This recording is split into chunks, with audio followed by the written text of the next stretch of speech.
Cade was born in 2001. He was our second child, and we were just delighted to have a baby boy. He was and is just a quiet, mellow boy. Right from birth, he looks up to his sisters, and family is most important to Cade. He grew up loving geography. Maps have always been Cade's favorite thing in the world. Always sports-minded, loves hockey, that was probably his favorite sport. Loves soccer, baseball. I actually was driving in my car one day. I stopped my car because I kept hearing somebody in your family's sick. It was just that little voice.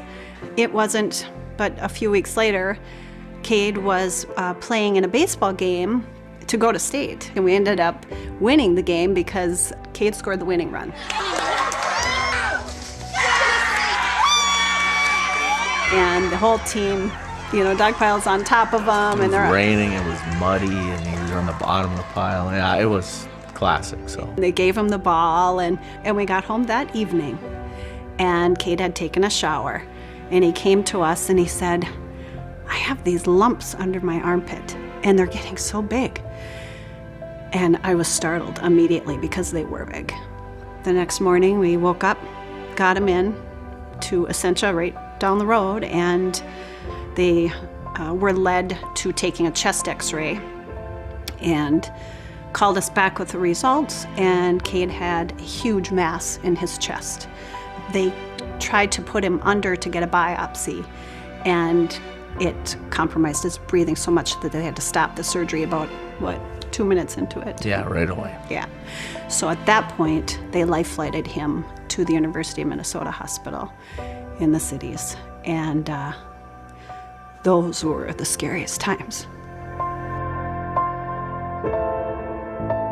They ended up getting Cade's diagnosis, and it's T-cell lymphoblastic leukemia.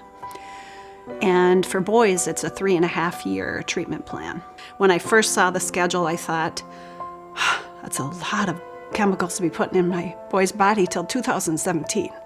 And if I overthink it, you can get down really fast, and your mind goes to bad places, and it does you no good. The first 10 months are brutal. Very, very hard on his system. Blood transfusions, platelet transfusions. Week-long stays in the hospital. Week-long stays at a time in the hospital. When you have a child with cancer, the staff at the hospital becomes your family. You just can't imagine how often you're there. In the first 28 days, they try to achieve remission. And we are very blessed to say that Cade achieved remission at that time. But with the kind of leukemia that he has, the risk of reoccurrence is very high. Cute. Isn't that cute? Is that Trevor?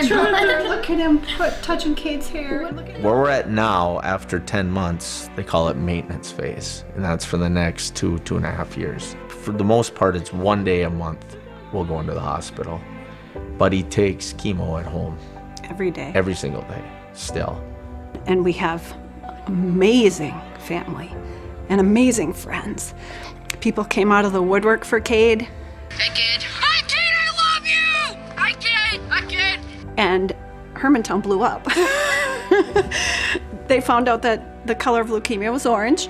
Well, there was a couple occasions where I think the whole school wore orange for Cade, and one was a state hockey tournament. Hermantown was in it. They made signs that said, "No one fights alone," and they chanted it during the game. "No one fights alone" for Cade.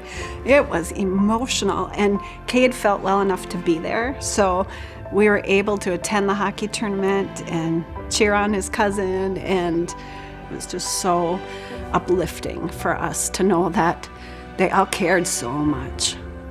It's really hard to put into words how much we appreciate what the Northern Lights Foundation did for us. Ken Larson hand-delivered a check to us. And it's more than money. It's a face looking at you saying, you know, we want to help you. We care about you. I didn't even know him before that. And I remember just holding him, giving him a big hug and just holding him. I just thought, what a kind man. And everyone on that board is just amazing, the work that they put in and what the foundation does, and the fact that that money comes from our community. It's local. It comes from our friends and our families and local businesses, and how special is that they were there for us. It's really an emotional connection that's very important, and emotional support. Thank you for always being right there and helping and pushing me along to the end of this. We're proud to have you as a brother. You are so taken care of when you live in a community like ours. People come rushing to your side, and they don't let you forget how much they care for you and how much they care about your child. And that has really gotten us through and still does today. It really does. So we are grateful.